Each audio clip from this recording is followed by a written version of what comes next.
이 말을 듣고 난 다음에 제 경제적인 관념이 바뀌면서 제가 새롭게 부동산 투자를 할 수 있는 제 마인드셋이 됐던 이 부분에 대한 얘기를 좀 해드리려고 해요. 아마 여러분들이 다 아실 만한 분들입니다. 그리고 내가 얘기하는 부분들이 아마 많은 분들도 한 번쯤은 들어왔을 분인데, 이 말을 저희는 어떻게 해석했는가, 저는 어떻게 받아들였는가, 이 부분들을 주목해서 한번 들어주시면 여러분들이 생각을, 마인드셋을 하는데 좀 도움이 될 것 같습니다. 소개해드릴 분은 위대한 경제학자였던 애덤 스미스, 그 다음에 칼 마르크스, 존 메이너드 케인즈, 밀턴 프리드먼입니다.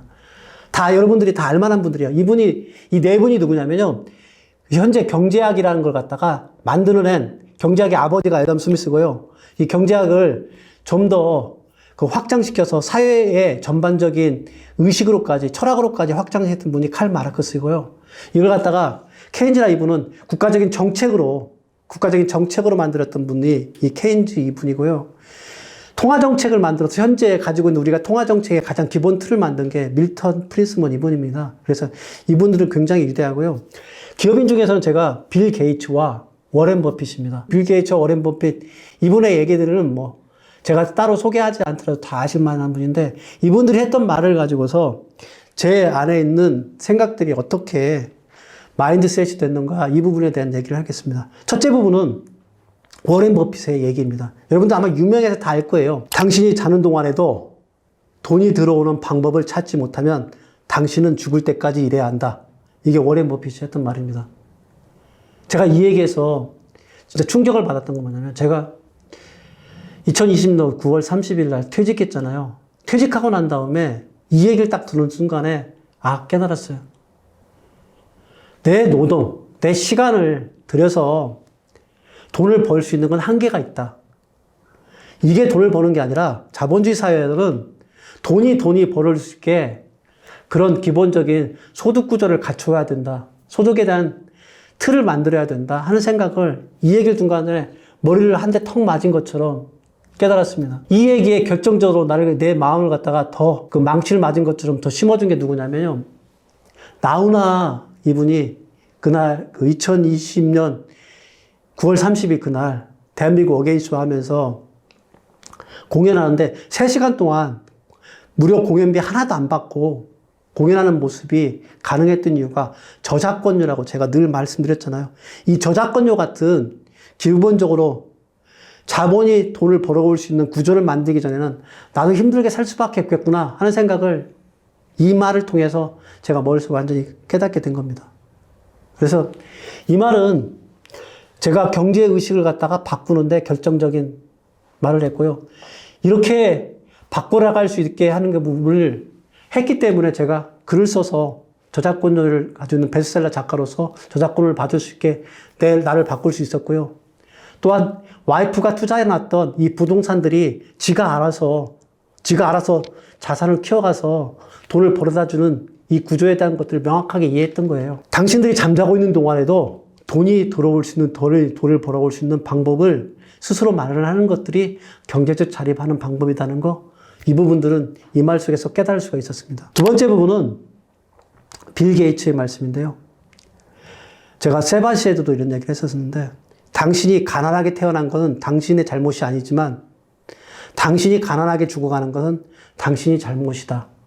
전 여기서 무슨 생각을 했냐면요, 가난이라는 건 굉장히 부끄러운 거예요. 근데 대부분의 사람들은 가난이 부끄러운 게 아니라 불편한 것이라고 생각하면서 스스로를 위안하면서 이 가난한 삶을 갖다가 당연한 것처럼 살아가는 사람이 많아요. 근데 저는 이 말을 듣는 순간에 가난은 잘못된 거예요. 그러니까 가난으로 태어난 거는 어쩔 수 없이 신의 운명에 의해서 태어난 거기 때문에 그건 어쩔 수 없지만, 만약에 가난하게 죽어간다는 건 분명히 당신의 잘못이라는 생각이 들더라고요. 그래서 가난하게 죽어가진 않아야겠구나.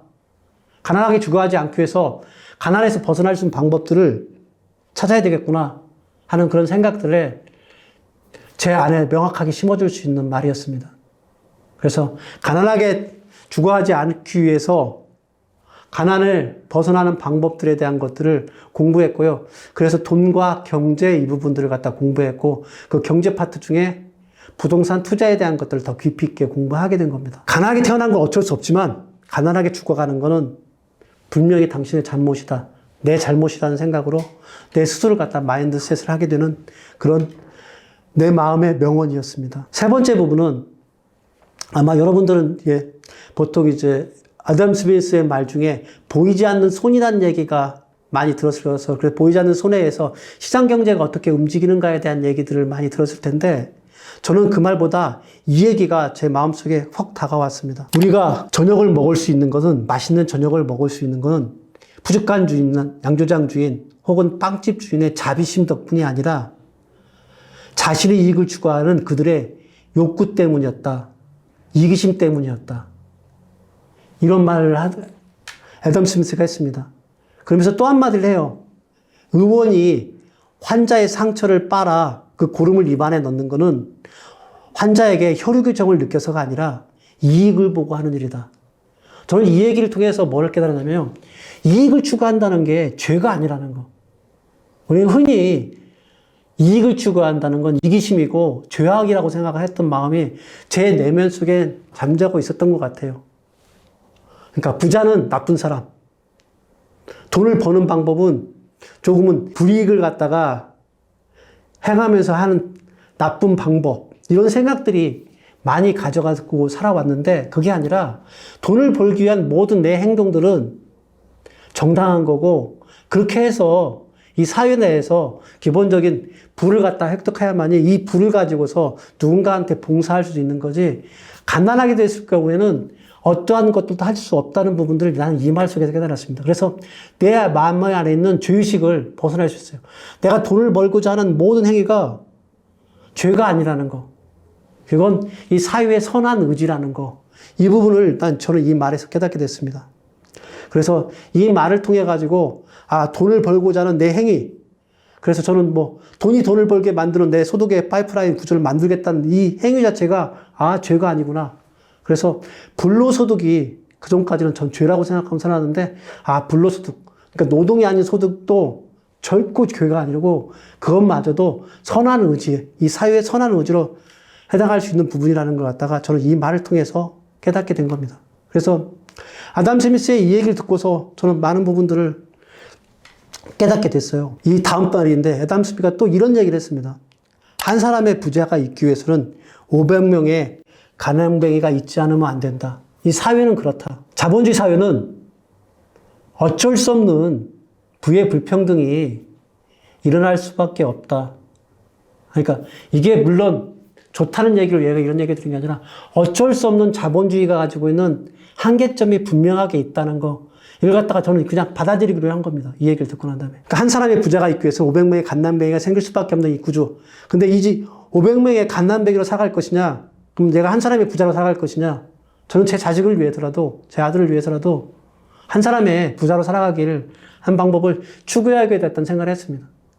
이게 어쩔 수 없는 자본주의 구조라면 제가 혁명을 통해서 그걸 갖다 바꿀 수 없는 사람이라면 제가 500명의 갓난뱅이로 살아가는 게 아니라 한 명의 부자로 살아가서 제가 사랑하는 사람들, 제 사랑하는 가족들이 가난의 굴레에서 벗어날 수 있게 만드는 게 내 할 일이다.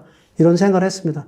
이기적인 생각이라고 할 수 있겠지만 저는 이런 생각을 통해 가지고 제가 지금 하고 있는 부성단 투자라든가 그 밖에 글을 써가지고 저작권료를 들으려는 소득의 구조를 갖다 만들려고 제 의지를 갖다 거기에 담을 수 있는 말이었습니다. 인간의 가장 악한 습성이 모두가 최대 이익에 얻들어가기 위해서 가장 악한 일을 하는 것이 놀라운 믿음이다 하는 게 존 메이너스 케인즈 이분이 한 얘기입니다.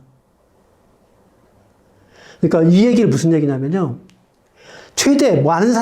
많은 사람들이 이익을 얻기 위해서 가장 악한 특성의 일들을 갖다가 해나갈 수밖에 없는 게 자본주의의 일이라는 겁니다. 그러니까 누군가는 선택을 해야 된다는 거죠. 최대 많은 사람들이 이익을 얻어낼 수 있는 선택을 하기 위해서 가장 악한 행동마저도 해나갈 수밖에 없는 게 이게 사회다. 이게 케인즈 이분이 한 얘기입니다. 그래서 이 케인즈 이분에 의해서 어떤 일이 벌어졌냐면요.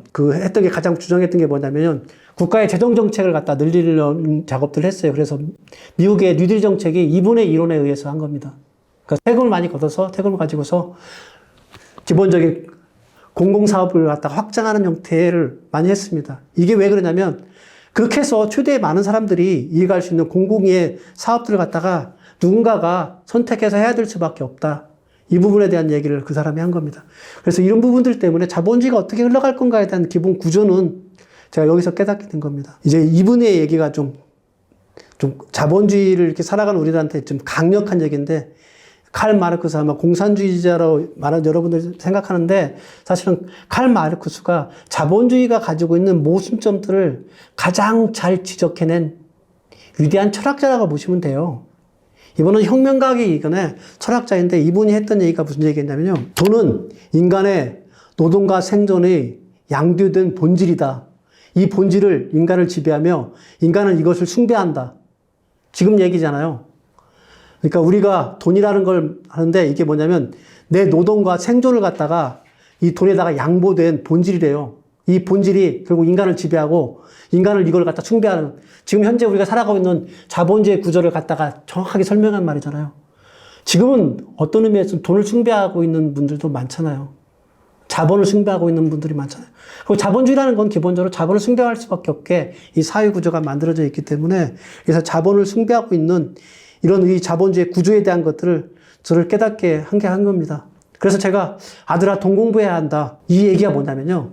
돈의 본질을 갖다가 깨닫게 공부를 해야 된다는 얘기를 해주고 싶은 거예요.